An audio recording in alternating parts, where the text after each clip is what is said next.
महीना भॼी छॾिया तुंहिंजे हिजर फिराक में बेवस्ती यारमूं ना गज रंग जहिड़ा नगीना भञी छॾिया महफ़िल में पेर रखे पहिरियां ही बि कमु कयो बाक़ी मटका सिरायूं सागरो ऐं मीना भञी छॾिया कंहिं वक़्तु वात खे गिरहड़ो ॾेखारे में बाक़ी खोराक जा मूं खज़ीना भञी छॾिया देखल में ख़ुदि खे हिज जो हिसाबु रसे मां कई साल हफ़्ता ऐं महीना भञी छॾिया पीरल कबर यार जी सिकड़ी सेरा ॾींहं हेठां रखे बाक़ी 5 करोड़ वली वठी कुदरत में नथो क़ुरान खुटे हैदर न लड़े हाजे हक़ लाइ काथे है एॾो कुफरान खुटे हिक कलमे लाइ बू जेल जो ॾिसो काथे थो अची ईमान खुटे हथ बि सफ़ा शाफ़ीअ जे लोचण में ईअं लुकमान खुटे हिन नफ़्स निभागे कंदे जो न तो गोड़ खुटे गमसान खुटे इंसान जी खुटी थी उम्र पवे पर उन जो नथो कहिड़ो ॾिनो थी नज़रानो जो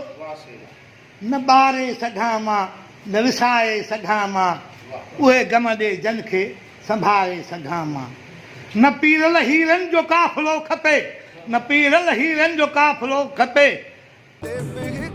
शहदादकोट में पीरल कंबर अदबी समाजी संगत पारां सिंधी ॿोली जे नामयार शाइर उस्ताद पीरल कंबर जी 87वीं सालगिरह मल्हाए केक काटियो वियो।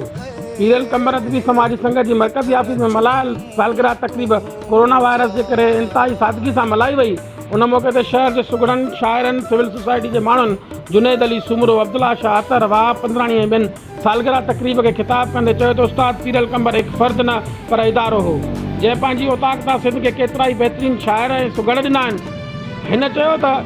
उस्ताद पीरल कंबर न सिर्फ़ु शहदादकोट पर पूरी सिंध जी सुञाणप आहे। उस्ताद पीरल कंबर जंहिं ते असांखे नाज़ आहे। उस्ताद पीरल कंबर जहिड़ा सखी दरवेश सदियुनि में पैदा थींदा आहिनि। उन मौक़े ते सुगड़ कचहरी में नामयार सुगड़नि अली गुल गाडी अब्दुल वहाब बोजाणी गुलाम रसूल बख्शी ऐं फनकारनि में गफ़ार अली ऐं मुमताज़ मस्तोई उस्ताद पीरल कंबर जी शाइरी ॿुधाए तक़रीब में वेठल माण्हुनि ते वजद तारी करे छॾी।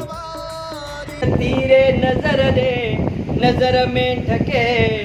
या त पर्दे ढकण जो तूं अंजाम कर यार कयो हो कुझु कुझु थी ख़बर पए त मूं बि प्यार कयो हो को वक़्त हो कंहिं वक़्त में यार कयो हो है